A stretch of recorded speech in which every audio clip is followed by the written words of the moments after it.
mythologie, ça nous renvoie au zodiaque, ça nous renvoie aux planètes. Bon, alors, donc, le problème que nous avons posé, d'ailleurs on l'a déjà abordé hier, c'est est-ce que les planètes, est-ce que le nom... Alors, premièrement, il y a plusieurs choses. Il y a d'abord le fait qu'effectivement, il y a des planètes qui, dans l'Antiquité, n'étaient pas appliquées à des planètes. Il y a des dieux qui n'étaient pas appliqués à des planètes. Pluton, Neptune, etc., ce n'étaient pas des planètes dans l'Antiquité. Donc déjà, l'astrologie n'a pas récupéré toute la mythologie. Mais une question qu'on a posée hier, et sur laquelle on peut revenir, c'est les rapports entre les planètes et les saisons. Parce que la mythologie, il faut savoir d'où elle vient, la mythologie. Une des thèses qui me paraît les plus intéressantes au niveau de la mythologie, c'est de dire qu'il y a des planètes qui sont l'expression, premièrement, est-ce que le zodiaque est l'expression des planètes? C'est-à-dire, est-ce qu'il y a des signes zodiacaux qui ne sont que des allégories de planètes? Deuxième question, est-ce qu'il y a des saisons est-ce qu'il y a certains dieux qui sont des allégories des saisons? Voilà. Donc effectivement, ces deux questions ont déjà été abordées, on peut y revenir. Allégorie des saisons. Alors, premièrement, est-ce que, par exemple, Vénus et Mars, par exemple, sont l'allégorie du printemps et de l'automne, par exemple? Bon. Est-ce que, par exemple, les Gémeaux sont une allégorie de Vénus? Oui. Parce que les Gémeaux, c'est quand même un personnage. Bon, est-ce que le Sagittaire, c'est une allégorie de tel. Bon, est-ce que c'est une allégorie de Mars, par exemple? Bon, voilà. Donc cette question-là, mythologie, saison, zodiaque, astronomie, puisque effectivement il y a des planètes qui sont ou qui ne sont pas. Alors il y a des planètes, il y a effectivement une planète qui s'appelle Vénus, effectivement, il y a une planète qui s'appelle Vénus. Est-ce que cette planète Vénus, elle a le même statut que Saturne ou que la Lune, par exemple? Bon, c'est aussi une question. Voilà tout un ensemble de questions sur lesquelles nous pouvons discuter. Alors je ne sais pas si tu es venu avec un propos particulier, un angle particulier. C'est-à-dire que personnellement, lorsque je m'intéresse à l'astrologie et que je regarde les planètes, par exemple tu parles de Vénus, je me demande aussi si la personne en face de moi, elle a une Vénus qui correspond à l'astrologie gréco-romaine, ou bien si cette personne en face de moi est la simple Vénus romaine, ou c'est la qualité d'Aphrodite, ou bien l'Ishtar des Babyloniens. Je veux dire par là, Vénus peut se décliner avec des caractères différents, avec des façons différentes, c'est ça je veux dire. Oui, ça c'est original. Donc il y aurait plusieurs, c'est ça, c'est-à-dire qu'en fin de compte, il y a plusieurs noms de dieux, le même dieu se représente sous différentes formes, oui. Et ça correspondrait à des états, c'est une façon de décliner, on déclinerait le dieu sous différentes formes, après on se demanderait si la personne est plutôt de ce dieu-là, ou plutôt, enfin, Vénus sous cette forme. Par exemple, dans l'astrologie gréco-romaine, il y a Saturne, Chronos, et Chronos chez les Grecs. Bon, il y a chez les Babyloniens Enki, il y a Enlil, et tout ça, en fait, ce sont des mythologies qui se répondent et qui ouvrent peut-être d'autres horizons sur la qualité qu'on peut mettre derrière ce Saturne-là, ou cette Vénus-là, ou ce Mars-là. Par exemple, chez les Romains, Mars n'était pas simplement le dieu de la guerre, il pouvait être aussi le dieu du printemps. C'était le renouveau. Bon. Et pour toutes, je dirais, je trouve ça par exemple très intéressant pour les différentes formes de Jupiter. En fait, Jupiter, c'est soit le dieu de l'Olympe, oui, mais qu'est-ce qu'il faisait en fait dans sa vie? Moi, je regarde ce qui se passe dans le mythe. Donc Jupiter, par exemple, allait sur Terre pour séduire tous les mortels. Ce qui veut dire que Jupiter prend différents masques. Il se transforme en taureau, il se transforme en ceci, il se transforme. Donc un Jupitérien n'est pas forcément quelqu'un de droit, comme on veut la légende. Dans la mesure où le mythe introduit des masques, ça peut être le plus sournois de tous les individus, à qui on donne, comme on dit, le bon Dieu sans confession. Mais faut regarder ce qu'il y a derrière ce Jupiter et de quoi il est fait. À ce moment-là, c'est vrai que je m'appuie beaucoup sur les mythes. Donc le mythe gréco-romain, le mythe sumérien, je vais regarder ce qui se passe dans d'autres traditions, et je regarde ce que peut donner cette forme-là. Et en fait, ça apporte une richesse supplémentaire. Oui. Voilà. Et donc, je me disais que ça serait intéressant de savoir ce que les uns et les autres, dans l'approche des mythes, puisque c'était le sujet d'aujourd'hui, Oui. pouvaient apporter que, je dirais, en ouverture encore plus grande. Mais il ne faut pas oublier que le thème du colloque, c'est cycles et symboles. Donc la notion de cycle est constamment en arrière-plan de notre discussion. Est-ce que ça s'organise dans une série, dans une cyclicité quelconque? C'est-à-dire que, est-ce que par exemple les planètes, alors ça va peut-être te paraître surprenant, mais est-ce que les planètes désignent une cyclicité? Est-ce qu'il y a une cyclicité qui est sous-tendue par exemple, dire voilà, il y a telle et telle planète qui correspond à tel et tel stade, par exemple. Est-ce que tu peux les mettre dans un ordre, les planètes, en fait? Alors, il y a l'ordre de planètes, c'est l'ordre astronomique. Mais l'ordre astronomique, c'est bien gentil, mais on n'est pas obligé d'être forcément scotché à l'ordre astronomique. Est-ce qu'il y a dans ces dieux on a parlé ce matin des stades de la vie, on a parlé ce matin, des stades de la vie, des stades de l'année où il y a différentes activités, ça on l'a esquissé, on n'est pas revenu là-dessus. Il y a aussi la question de savoir si les planètes suivent un ordre quelconque. Par exemple, tu me dis que Vénus, alors par exemple si on prend les 4 saisons, par exemple, est-ce que Vénus est plus en rapport avec le printemps? Tu viens de dire à l'instant que Mars était en rapport chez les Romains avec le printemps. Quelquefois. Mais là, ça ne correspond pas. Enfin, je veux dire, il faudrait savoir si c'est Mars ou Vénus qui correspond au printemps, par exemple. Alors attends, Vénus pour moi correspond au printemp, dans la mesure où le taureau c'est vénusien, et là je tombe sur la légende mythologique de cette Vénus, je dirais ce qu'on appelle la jeune fille, ce qu'on fait Proserpine, c'est-à-dire que Pluton, le dieu des enfers, aurait enlevé donc la fille de Cérès, bon, pour l'emmener sous terre pendant 6 mois. Proserpine, voilà. Et pendant 6 mois, elle renaissait. Ouais. Donc la renaissance, je dirais, vénusienne, elle va du taureau jusqu'à la balance. Oui. Et on peut dire que lorsque le soleil descend sous l'horizon, oui, jusqu'au printemps, elle est chez Hadès. Oui. Donc elle a une sorte de consonance plus souterraine, je dirais. Bon. Ça, c'est pour Vénus. Bon. Maintenant, ça peut s'appliquer aussi à d'autres. Par exemple, c'est sûr, toi, tu t'occupes des 7 planètes jusqu'à Saturne. Mais il ne faut pas oublier non plus, moi, dans mon idée, que Vénus, de quoi est-elle née? Elle est née du sperme d'Uranos, dans l'océan primordial, dans Neptune, dans la mer. Bon, donc il y a une notion totalement sexuelle et sexuée avec cette Vénus-là.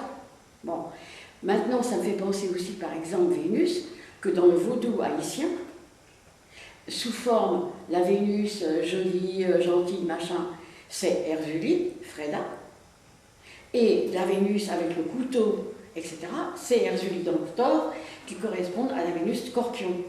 Donc je fais personnellement, mais c'est un point de vue personnel, je fais beaucoup d'analogies et de recherches à travers les différents mythes pour savoir, par exemple dans un thème, si cette personne est Dentor ou Erzulie, ou la Vénus rayonnante et toute simple du printemps romain, ou la Vénus grecque Aphrodite, parce que je sais aussi que dans les rituels d'Aphrodite, c'était pas simple. Il y avait souvent le couteau, il y avait souvent des sacrifices, il y avait souvent des choses comme ça. Donc c'est pour ça que le mythe, pour moi, vraiment, je l'accroche aux planètes. Oui. Après, je distinguerais 2 choses dans ce que tu dis, Ariane. Parce que il y a deux notions. Il y a une notion plus après statique, une notion dynamique dans une planète. Parce que, effectivement, bon, à la fois, et je vois qu'on mélange les deux. C'est pas du mélange. Donc, non, mais il y a je reviens un peu sur la leçon de ces 2 jours. Il y a, d'une part, le fait qu'effectivement une planète traverse les 12 signes zodiacaux, hein, bon. Mais en même temps, donc ça c'est la dimension, c'est ce qu'on appellerait le statut cyclique de la planète. Mais en même temps, elle n'en est pas moins liée à un moment particulier du cycle annuel. N'est-ce pas? Donc ce sont deux choses différentes. Donc, elle est accrochée, elle est liée au cycle annuel à un certain endroit. Hein, parce que hier on avait pris l'exemple de la table. Il y a le côté sédentaire et le côté nomade. Donc nomadiquement, la planète fait le tour du zodiaque, mais sédentairement, elle est installée à tel endroit du zodiaque et pas à tel autre. Bon. Donc il ne faudrait pas mélanger ces deux plans. Hein? Donc quand on dit que Vénus peut être ceci ou cela, ou ceci, etc., ça c'est la dimension cyclique. La planète bouge, effectivement. Bon. Mais ça, une fois qu'on a dit ça, on ne va pas tellement loin, parce qu'à ce moment-là, effectivement, toutes les planètes passent par les 12 signes, et donc, effectivement, elles passent par les 12 saisons, par les 4 saisons, et donc, bon, alors donc, une fois qu'on a dit ça, voilà. Maintenant, ce qui nous intéresse, dans un premier temps, donc une fois qu'on a dit ça, on n'a rien dit. Parce que, par définition, toute planète est capable de passer par tout ce qu'on veut. Bon. Mais, en revanche, ce qui nous intéresse, c'est de savoir quel est son enracinement. C'est-à-dire, où est-ce qu'elle est fondamentalement placée. Hein? Même un Français qui fait le tour du monde, il est quand même français. Il a beau faire tout, il peut aller non pour tout, il garde un point de repère. On ne va pas mélanger les deux. La question qui se pose là, c'est Vénus est-elle une planète du printemps ou une planète de l'automne? Mars est-elle une planète du printemps ou de l'automne? Etc. etc. C'est ça qui nous intéresse. Pourquoi ça ne peut pas être les deux? On vient de le dire, parce qu'à un moment donné, il faut que... Bon, c'est tout le débat, justement. C'est tout le débat. D'ailleurs, Claude Jarry-Desloges avait l'intention de parler de ça. Elle peut être les deux, justement, si on admet cette cyclicité.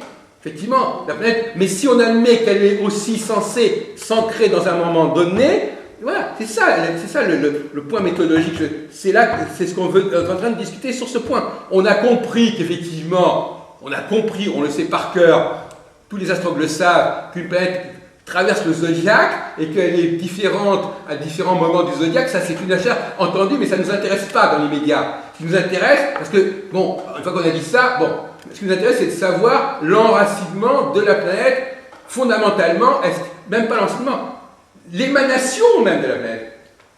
De quoi elle émane, d'où elle sort. Elle ne sort pas à la fois du printemps et de l'automne. Elle passe par le printemps et l'automne, mais elle ne sort pas à la fois du printemps et de l'automne. De toute façon, on voit bien les dégâts de la théorie des doubles domiciles. Cette double domicile, elle est tardive, elle est aberrante quelque part. Au départ, il y avait les 7 planètes en exaltation dans 7 signes, et 7 planètes en domicile dans 7 signes. Il n'y avait pas de double, il y avait pas de double domicile. Vénus, alors tu as le droit de dire, Vénus est plutôt au printemps ou en automne, ça c'est un autre problème. Mais elle ne peut pas être les deux à la fois. Donc, elle peut l'être sur le plan cyclique, mais elle ne l'est pas sur le plan structurel. C'est-à-dire qu'à un moment donné, elle est à tel endroit. Bon, donc c'est ça qui est important. Voilà, c'est là un des débats que nous avons, l'enracinement des dieux mythologiques dans un moment donné du processus. Et à ce moment-là, si tu dis, par exemple, que Vénus est au printemps et Mars, voilà, et bien on a effectivement une cyclicité qui s'organise. On passe d'un stade vénusien à un stade martien, par exemple. On passe d'un stade jupitérien. Donc à ce moment-là, les planètes se suivent dans une cyclicité. Et actuellement, cette cyclicité, elle a disparu de la conscience des astrologues. Ils ne sont plus conscients que ces planètes, ces dieux, se suivent dans un certain ordre logique qui est aussi celui d'une cyclicité, qui peut être celui des saisons, qui peut être celui de tout ce qu'on voudra, etc. Donc l'idée... Et c'est là que, sur la sellette, l'idée de ces doubles domiciles, c'est une idée qui est absolument aberrante. Aberrante. Bon, alors pour toi, Jacques, Vénus, elle serait d'où? Le taureau? Non, mais attendez, ce qui est intéressant, c'est qu'on accepte l'idée de chercher dans cette direction. Elle est aberrante pour certains. Elle n'est pas...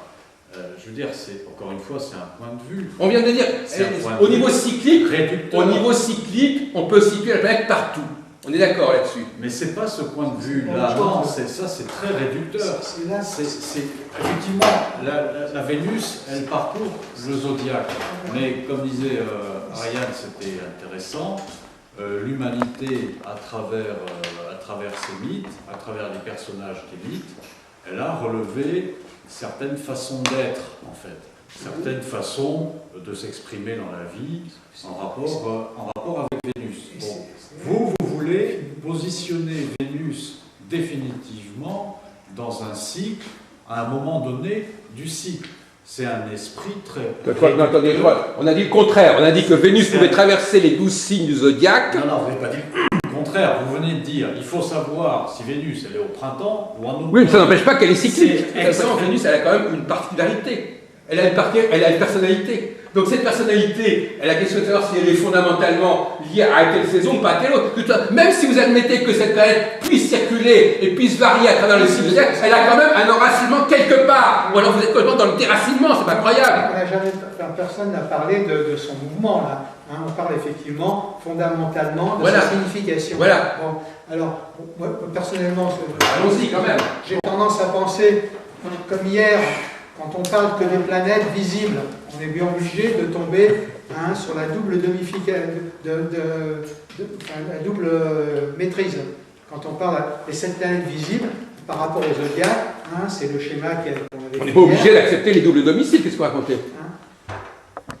On n'est pas obligé d'accepter ce système. Sinon, ils vont en manquer quelque part, non? Mais c'est un autre problème. Non, mais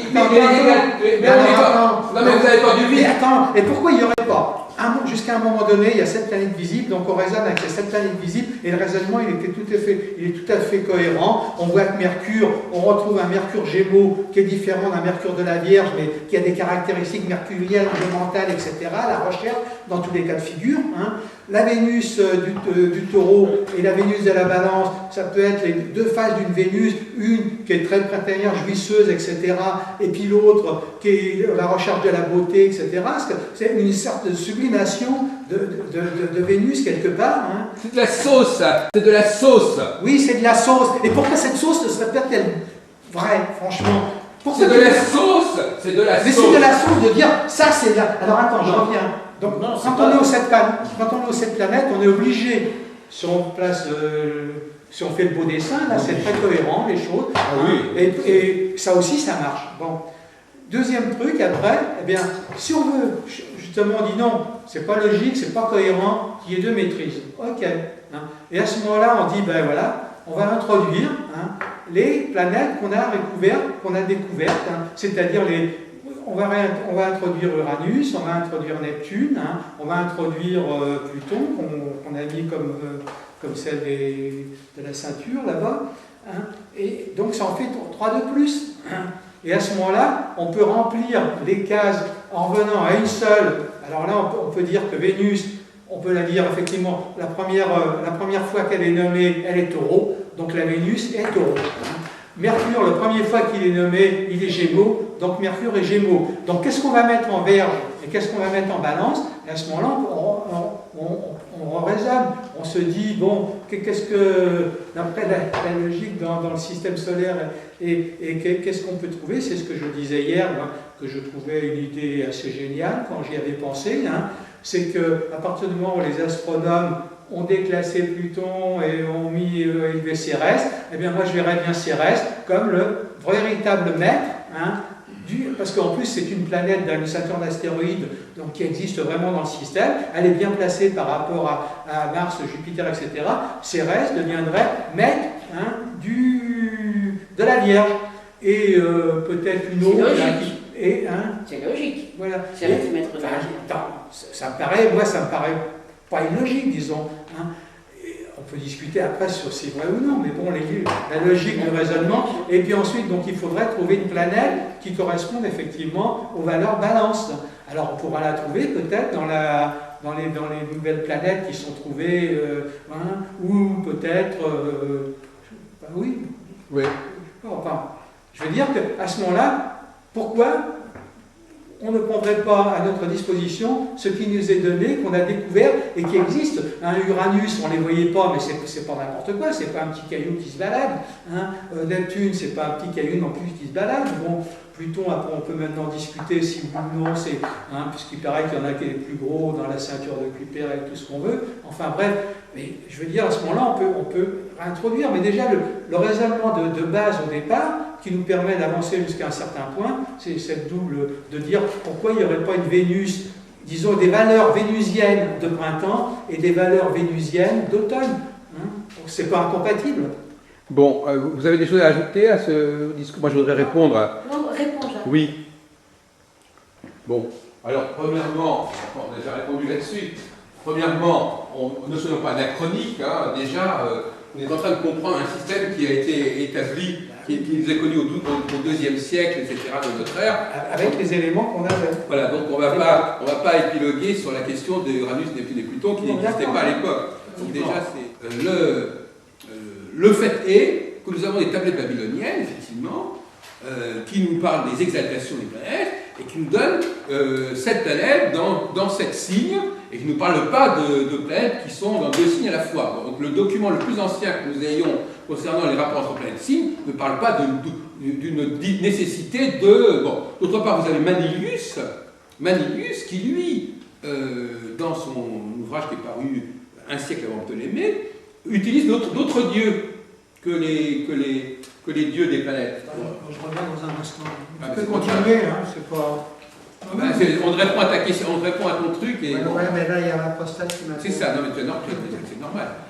Donc, effectivement, lui, il ne se cassait pas la tête à trouver forcément des planètes, des dieux qui avaient des planètes. Parce que finalement, le nombre de dieux est évidemment bien supérieur au nombre de planètes à l'époque. Bon. Cela dit, donc on s'aperçoit à quel point cette histoire des doubles domiciles, ça devient une pierre absolument fondamentale pour la pensée astrologique actuelle. Hein. Ça a empoisonné complètement la pensée astrologique actuelle, parce qu'en réalité, l'idée des exaltations introduit déjà un double pôle. C'est ce que j'ai expliqué hier. Il y a déjà une double polarité. Il y a déjà chaque planète a à la fois une position en domicile et une position en exaltation. Alors, qu'est-ce qui s'est passé?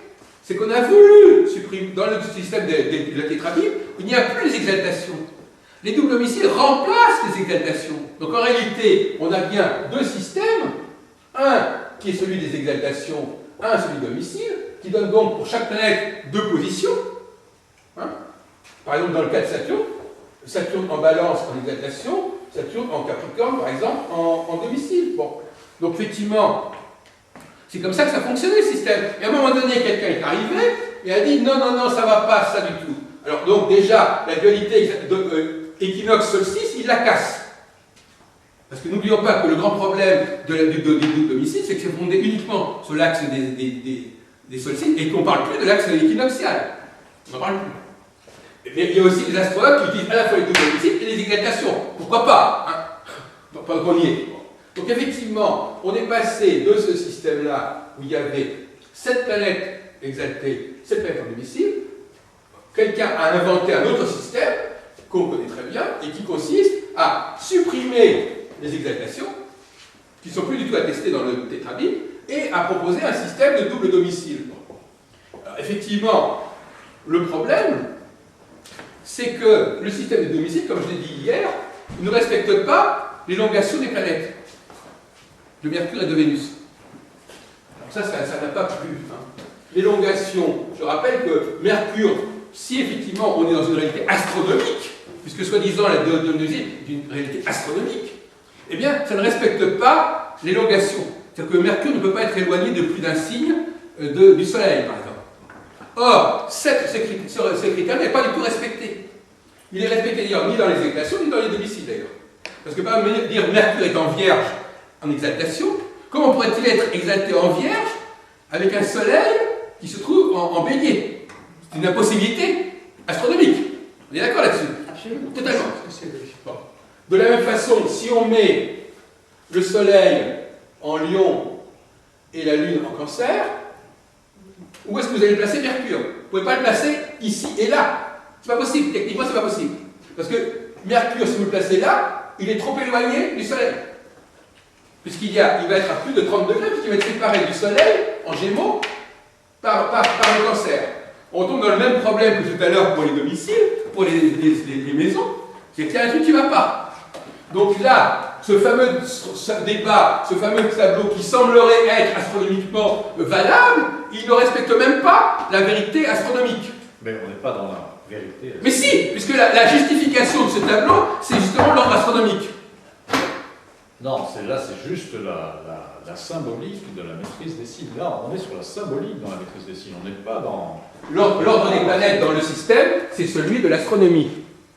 L'ordre des planètes, la maîtrise des signes, on n'est pas dans l'astronomie. C'est que chaque planète traverse effectivement les 12 signes zodiacaux. Oui. Bon, et qu'en fin de compte, en raisonnant votre logique, on arrive à exactement au sein. Ce sont les signes zodiacaux qui l'emportent sur les planètes, à la limite. C'est-à-dire que ce sont les signes zodiacaux qui imposent leurs lois aux planètes qui les traversent. Ils apportent leur élément. Voilà. Et alors, il faut en tenir. Eh ben on n'en sort pas, donc effectivement. Donc on revient à la question, on va reprendre les choses. Alors moi je dirais, Alors voilà. si c'est ça, si la symbolique est que Vénus, théoriquement, est née du sperme d'Uranos dans l'océan primordial, eh ben je dirais Vénus et Poisson. Mais on parle de la saison, on ne parle pas du signe zodiacal. Eh ben, C'est un rapport, quand même. Ah bon, mais alors qu'elle raconte que c'est une alors qu'elle raconte que c'est une planète d'hiver, on sera ravis comme ça. Bon, on aura ça sera le bouquet. Actuellement, le zodiaque tropical, vous mettez, il est mis en rapport avec les saisons. Dans le sidéral, il est moins mis, effectivement. Mais malgré tout, le Capricorne fait plus référence à l'hiver qu'à l'été. ah non, je ne vais pas Vénus en hiver. Bon, Attends, voilà. il y a une Ah bah chose- si, parce que les poissons c'est l'hiver, je ne pas du contraire. Hein. On peut dire que... Ah, c'est le début du printemps aussi. Non, c'est pas le début du printemps. Et chez De toute les façon, Celtes, la le 1er mythologie, février- on voit bien qu'elle nous aide assez peu. Enfin, Non mais, le 1er février chez les Celtes, par exemple, c'était le début du printemps. Le 1er août, bien c'était sûr, le mais début oui, de mais l'automne. comme l'année chinoise commence au mois de février aussi, bon, on pourrait dire Bah ça. oui, mais donc ça veut dire que tout varie. Et oui, de Oui. ce point de vue, le zodiaque sidéral. Bon, monsieur Durand, vous vouliez dire quelque chose? Non, mais bon, ça pour aller un peu dans ton sens, parce que je le vois un peu. Quand on fait le schéma, effectivement, si on place le Soleil dans le Lion et qu'on continue dans l'ordre des signes et dans l'ordre des planètes, effectivement, on trouve donc dans la Vierge, on trouve Mercure, qui serait donc de l'ordre de la Vierge. Ensuite, on trouve Vénus, qui serait plutôt de l'ordre donc de l'automne, de la Balance, donc de l'automne. Ensuite, on trouve Mars, qui serait de l'ordre, on le trouve dans le Scorpion. Et ensuite, on trouve Jupiter Bah oui. chez lui en Sagittaire. Et après, on trouve Saturne en Capricorne. Dans ce sens, je veux dire qu'on voit Lion, Vierge, etc., ça va. Dans l'autre sens, effectivement, ça pose un peu problème, parce qu'il y a la Lune qui se trouve en Cancer. Alors, savoir quelle planète on va remettre en revenant avant le Cancer, donc les Gémeaux, on aurait tendance, si on se fie par rapport à l'ordre inverse par rapport au Soleil, on aurait tendance à retrouver Vénus peut-être, pour ceux qui parlent des fois de Vénus du Gémeaux, peut-être c'est ça.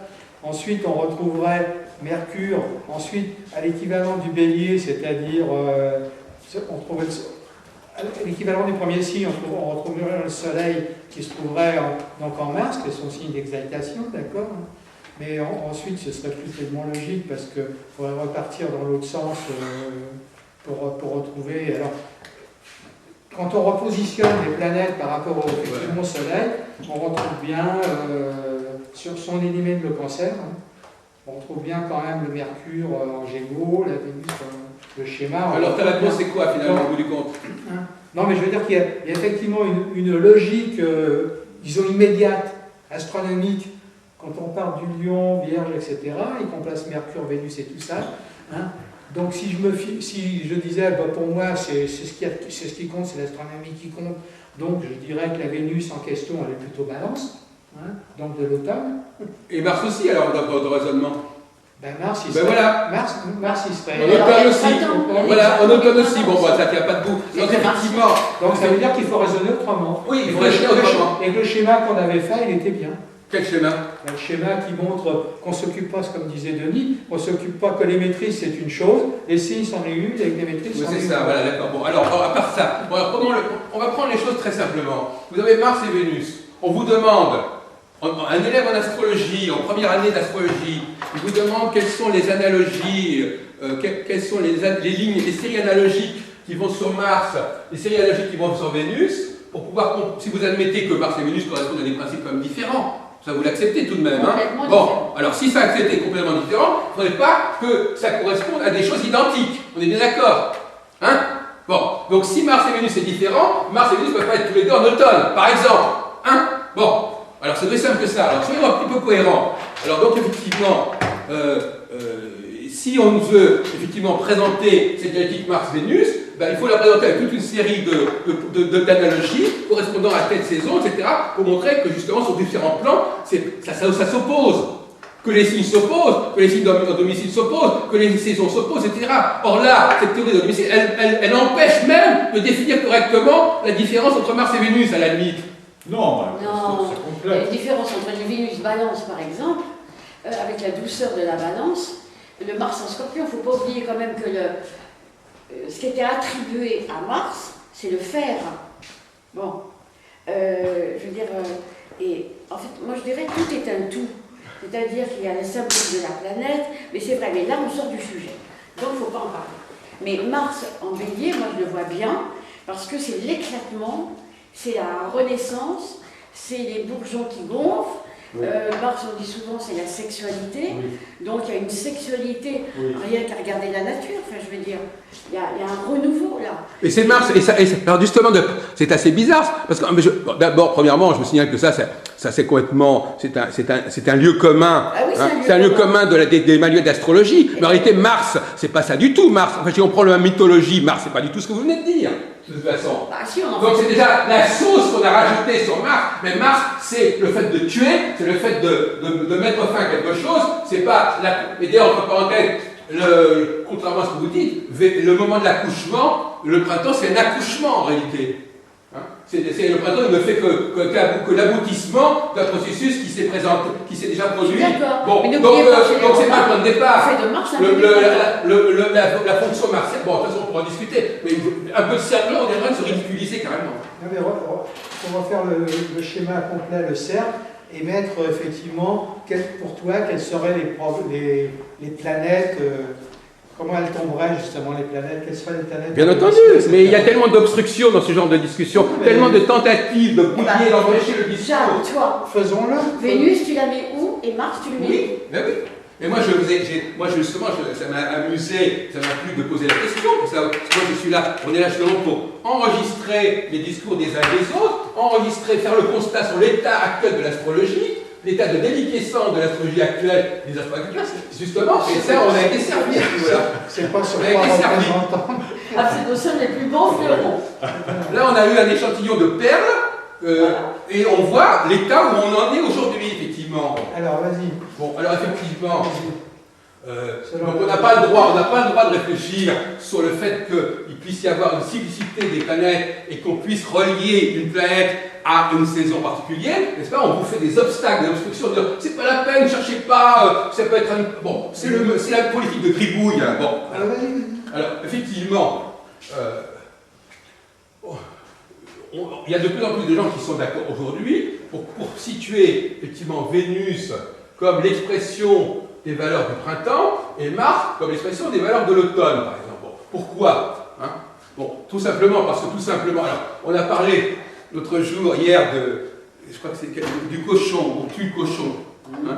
On tue le cochon. Le seul acte, et là on est par rapport à la fois avec la mythologie, mais aussi avec le zodiaque. Puisque finalement, en effet, on ne va pas me dire que le zodiaque fait partie du discours que nous avons, parce que vous n'avez pas cessé de répéter telle planète dans tel signe zodiacal. Ne faisons pas les surpris, on verra. Bon, alors dans le zodiaque lui-même, il devrait nous servir à comprendre ce système-là. Mais le problème, c'est que le zodiaque lui-même, il est lui-même perturbé. C'est ça que vous ne comprenez pas, vous êtes dans un état de labyrinthe en astrologie. Donc il y a constamment des fausses portes et des fausses sorties.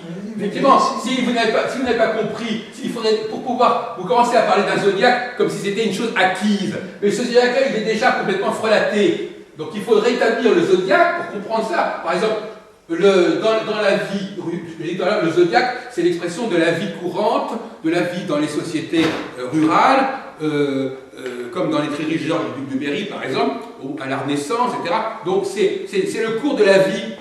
Depuis l'hiver, on voit donc des scènes. On voit par exemple, quand est-ce que c'est quelle époque, l'époque des épousailles, Ariane, dans la tradition populaire, à quel moment les jeunes gens se retrouvaient, etc. Vous croyez que c'était à l'automne? Non, c'est au printemps. Bon, alors c'est au printemps, voilà déjà un élément. Qu'est-ce qu'il faisait? C'était quand même bien, il y avait quand même quelque chose de vénusien dans cette relation. Mais c'était pour d'autres raisons, des raisons. Non mais arrêtez de bloquer ou de saboter. Parce qu'on faisait des mariages avec des fêtes et tout, Eh bien c'est comme ça. Hein? Eh bien c'est comme ça. Eh bien c'est de ça dont on dépend, justement.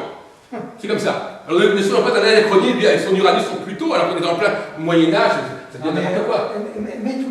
Mets ton zodiaque Bon, alors, là, avec les signes qui vont bien selon toi. Et on va voir. Bien justement. On va discuter sur la série. Alors justement, un des signes qui correspond bien, un des signes de printemps qui correspond à une valeur vénusienne, Donc, là, c'est les Gémeaux. oubliez vos rapports. Oublie tout. Hein. On oublie qu'on est tout neuf. Vous savez, qu'est-ce que c'est le symbole? Vous demandez à n'importe qui, on prend n'importe qui. Non. Les Gémeaux, ça fait penser à quelle planète? Vous avez, sur 1 million de personnes, il n'y a pas une seule qui dira que c'est Mercure, pas 1 million, pas une seule. Donc sur le plan symbolique, on est complètement à côté. Et les autres vont dire, c'est quoi, tu crois qu'il va ressortir une statistique? Bon, s'il ressort une statistique... Non, mais il n'y a aucune chance que ça puisse se reproduire comme ça. Vous mettez les 7 planètes, vous mettez les signes zodiacaux, il n'y en a pas un seul, les symboles zodiacaux, il n'y en a pas un seul qui penserait une seconde à placer Mercure en rapport avec ça. Ça n'existe pas. Alors Mercure, dans le Gémeaux, ça serait quoi, Vénus alors? Oui, c'est ça, Vénus. Voilà. Bon, donc vous avez déjà 2 arguments. Un, que c'est au printemps que les mariages se font. Alors, vous dire ça n'a pas d'importance, mais si, parce que le zodiaque, il est l'expression d'une certaine société. Cette société, elle est ce qu'elle est, on peut discuter, elle est parfaitement arbitraire, peu importe, c'est ce qu'elle est, on ne va pas la rechanger parce que on sait qu'aujourd'hui, on ne fait plus comme ça, c'est n'importe quoi. Deuxièmement, ça a laissé des traces au niveau zodiacal, puisqu'au niveau zodiacal, il se trouve que précisément, comme par hasard, on a effectivement pour le printemps un personnage, un symbolique qui représente le couple. Alors si ce n'est pas suffisant pour dire quelque chose, bon, donc vous avez là tout un ensemble de facteurs, plus le fait évidemment que Vénus est attribuée généralement, effectivement, à un signe de printemps qui est en l'occurrence le taureau. Et pour toi, Vénus avec Gémeaux, c'est uniquement parce qu'il y a une idée de couple dans les Gémeaux et que Vénus, il y a une idée de couple. Non mais attendez, on ne parle pas des Gémeaux, on parle du printemps. Je dis qu'il y a un signe, je ne parle pas des Gémeaux en particulier, il y a un signe de printemps qui s'appelle les Gémeaux. Et ce Gémeaux, ça nous renvoie à Vénus. Point. Bon. De même qu'il y a une tradition au printemps, dans les sociétés traditionnelles, d'avoir des relations, de créer des mariages au printemps. Bon. Bon. Pour moi, écologiquement, ça tient la route. Je suis désolé. Quelqu'un va me dire ça n'a rien à voir. Bon. Voilà, à soigner. Bon, alors donc effectivement, si Vénus correspond à ça, si Mars est l'opposé de Vénus, il faut bien qu'il soit à l'opposé de cette situation-là. Mars en Sagittaire. Comment? Mars en Sagittaire. Alors, Sagittaire maintenant. Alors, regardez le Sagittaire. Qu'est-ce que représente le Sagittaire? Un archer. Qu'est-ce que c'est qu'un archer si ce n'est pas un élément martien? Un élément martien, bien évidemment. Bon. Alors maintenant, on a discuté hier pourquoi ces modifications ont été attribuées, pourquoi Jupiter n'est pas en réalité la planète du Sagittaire. C'est notre problème. Bon. Deuxièmement, c'est pas martien, parce qu'il envoie sa flèche en l'air, il l'envoie pas sur quelqu'un. C'est ça. Non mais faites notre petite arrière-garde. Mais bien sûr, c'est carrément pas de faire des contradictions, pourquoi on en ferait pas? Selon les runes, le sigle de la flèche, c'est quand même un sigle qui était marqué sur des boucliers des guerriers. C'est martien. Non mais on le sait très bien, mais c'est simplement pour se rendre intéressant. On le sait très bien ça. C'est un complément intéressant. Mais c'est vrai qu'en général, ça peut être aussi jupitérien. Bien sûr. Mais on le sait, puisqu'il y a eu un commentaire, ça fait des siècles, ça fait depuis le 2e siècle, on a une tradition qui nous rappelle Jupiter. Vous ne croyez pas que les astronomes ont eu le temps de justifier depuis 1800 ans des choses? On est en face d'un corpus de commentaires qui vient évidemment valider les rapports entre Jupiter et Mars. Et Sagittaire. Vous mettez Mercure en Vierge. Attendez, on est en train de parler de Mercure, pour l'instant, notre discussion, c'est Mars Vénus. On n'a pas dit que toutes les planètes. Comment? Vous avez deux autres saisons. Oui. Vous avez d'autres saisons. Alors là, par exemple, je voulais quand même faire une parenthèse. Quelles sont les traditions populaires qui sont en rapport avec Mars en automne? Le vin, non? Non. En rapport avec Mars, c'est un rapport avec le vin. Et la bouffe, non, ça va pas. Bon, alors justement, est-ce que vous avez dans le zodiaque, en dehors de... Bon, alors vous avez le Sagittaire, mais vous avez aussi, on l'a dit hier soir... On va dire, sur un Sagittaire, il y a un cheval, donc en automne, il y a le ferronnier, là, qui tape un truc martien, qui nous fabriquait des fers à chevaux. Non, mais c'est logique. Oui, non, mais je ne dis pas que c'est pas logique. Non, mais attendez, c'est pas le point. Le point plus grave qui est même... Bon, à quel moment de l'année, y a-t-il une action martienne dans la vie des sociétés? Bon. En dehors de la guerre, qui n'est pas programmée dans les représentations religieuses. D'ailleurs, je vous ai apporté un livre là-dessus, justement, sur les représentations des mois. Hein. Là, peut-être que vous l'avez jamais vu, mais c'est tout. Le livre des heures, non? Oui, c'est ça, voilà. Donc, effectivement, on vous montre qu'est-ce qui se passe, quelles sont les représentations locales, mois par mois, comment les gens voyaient les choses mois par mois. Bon. Alors, par exemple, donc je vous pose une question extrêmement simple. Quels sont... Vous avez là, justement, une très belle illustration. Ah, la chasse. Non, là, vous voyez quoi là? Tu le cochon. On tue le cochon. Ça vous marque, d'accord. Bon. Ouais, on tue le cochon. Alors, effectivement, donc la question que je vous posais, c'est quelle est l'activité martienne où on utilise des armes, en quelque sorte, dans la vie quotidienne des gens, des sociétés rurales. Bon, à quel moment on se sert d'un truc pour pénétrer comme ça, etc. Quel est le moment? Et voilà. Le seul moment où ça se fait, c'est quand on tue les animaux, on les perce pour faire couler leur sang, etc. Et qu'on récupère ça pour faire de la charcuterie. Comment? C'est quand? C'est le mois de décembre, mois de novembre-décembre. Voilà. Donc, ça a disparu du zodiaque, le porc ne fait plus partie du zodiaque, etc. Donc là, il y a une clé qui a disparu, hein, qui fait qu'effectivement, on ne fait plus le rapprochement. Et la plupart des astrologues ne connaissent pas du tout ça. Donc ils vont dire Mars, etc. Donc effectivement, on a une tradition, on a déjà le symbole du Sagittaire, on a le fait que Mars soit attribué aussi dans les traditions au Scorpion, on a aussi le fait qu'à cette époque-là, il y a effectivement, sans parler de guerre, il y a l'utilisation de... On fait souffrir les animaux, on les attaque, c'est pas les hommes qui attaquent les hommes, c'est les hommes qui... Pourquoi d'ailleurs l'automne? Parce que les animaux ont été nourris richement pendant la période estivale, etc. Et que le moment où ils sont le plus gros, c'est à ce moment-là, et qu'après ils vont maigrir, donc on les tue à ce moment-là. Bon, alors effectivement, bon maintenant, effectivement, vous avez, on revient sur le tableau de l'autre jour, vous avez tout en haut le Soleil et la Lune, vous avez Saturne aux deux extrémités, Saturne qui est une espèce d'octave supérieure de la Lune, puisque Saturne met 28 ans alors que la Lune met 28 jours. D'ailleurs, c'est un peu le travail de M. Garçon sur les rapports, pourquoi aussi travailler sur 7 ans, c'est justement parce que 7 ans c'est à la fois la Lune, mais c'est aussi Saturne quelque part, c'est la division du cycle de Saturne en 4, ça donne du 7 ans, et puis la division de la Lune en 4, ça donne aussi du 7 ans, si on fait des systèmes de correspondance, hein, alors que normalement c'est 7 jours. Bon. En tout cas, le système, voilà. Donc on a ça, et au milieu on a 4 planètes. Donc ça c'est des planètes qui sont les planètes qui donnent le cycle, c'est-à-dire qui déterminent, qui circulent à travers le système, qui font le tour du système, et au milieu, vous avez 4 planètes qui, elles, correspondent aux différentes phases par lesquelles ça passe. C'est-à-dire Vénus, Mercure, Jupiter. Donc vous avez 2 catégories de planètes. Des planètes qui sont des planètes motrices, qui donnent le circuit, et qui, elles, effectivement, vont s'imprégner, ces planètes motrices, elles vont s'imprégner des valeurs vénusiennes, mercuriennes, martiennes, etc., qui vont s'imprégner au fur et à mesure qu'elles passeront sur ces différents points, elles vont se transformer en rapport avec ces dieux-là. Donc, parce que ça, ce sont les valeurs zodiacales en réalité. Les valeurs planétaires ici, ce sont les valeurs zodiacales. Donc, passant par les valeurs zodiacales, elles vont changer. La Lune ne sera pas la même au printemps et en hiver. Le printemps, Saturne non plus, etc. Mais, et là on est dans la dualité, Ariane, il y a des planètes qui sont des planètes masculines, en quelque sorte, des planètes qui circulent. Et vous avez des planètes féminines qui sont là pour recevoir, en quelque sorte, la semence des planètes qui circulent. En fait, donc il y a une répartition des rôles et des tâches qui est ce qu'elle est. Bon. Donc maintenant, on a vu déjà que si on prend l'exemple de la Lune, pour prendre un cas qui ne pose pas de problème, lorsque la Lune passe sur les valeurs vénusiennes du printemps, eh bien, elle devient vénusienne, et quand elle passe sur les valeurs martiennes de l'automne, elle devient martienne, etc.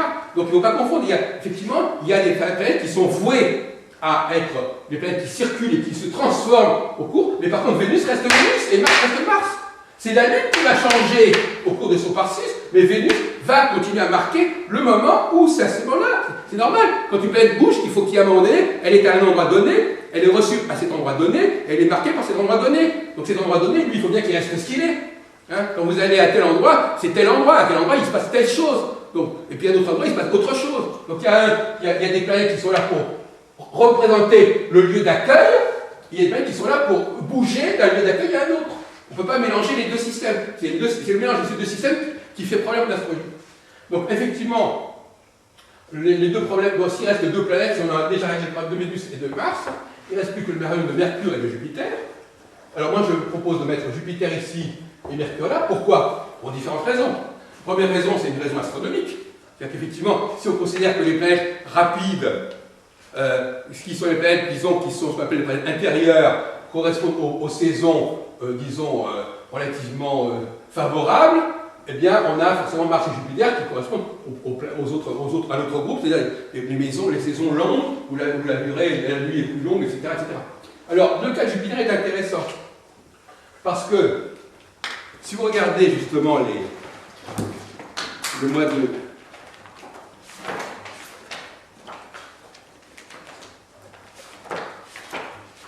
Voilà, vous avez par exemple, voilà, ça c'est les scènes, d'ailleurs vous remarquerez entre parenthèses que ça nous fait penser beaucoup au battleur, hein, au mois de janvier.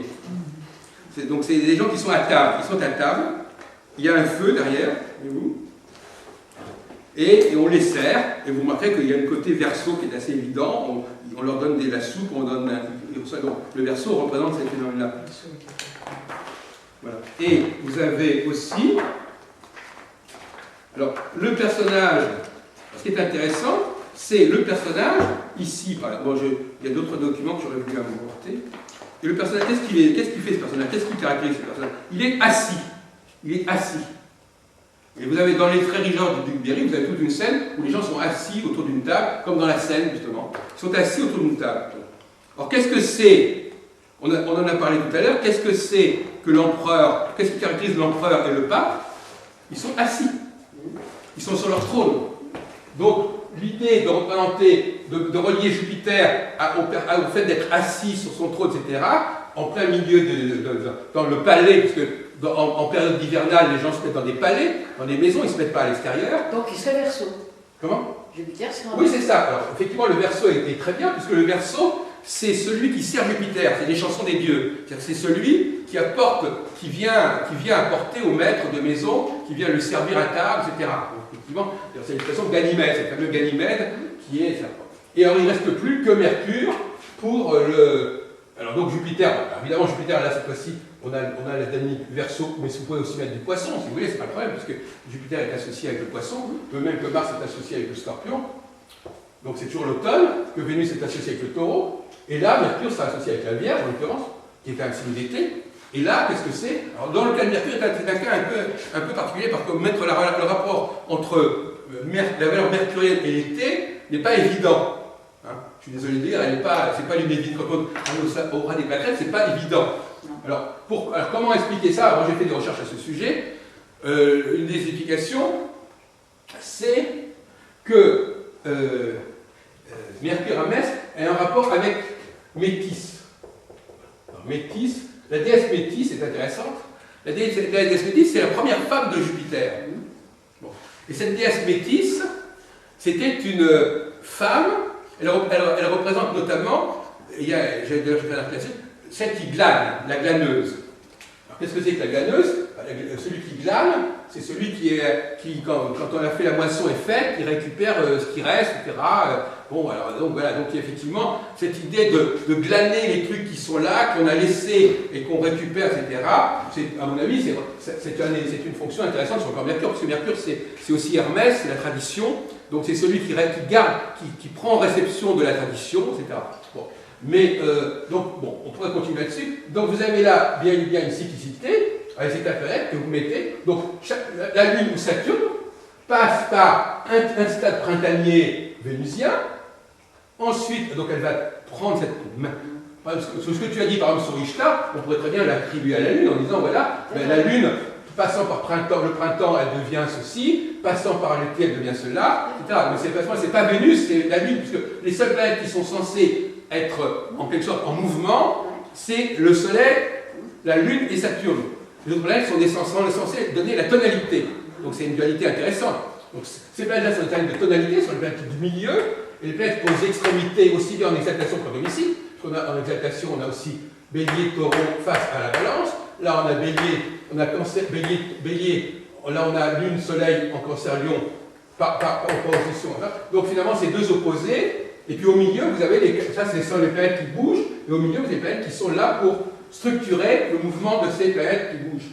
Voilà, donc effectivement, vous avez là. Bon, maintenant, effectivement, moi j'ai proposé aussi de rapprocher Mars de Vulcain. Bon, il y a aussi tout un débat là-dessus.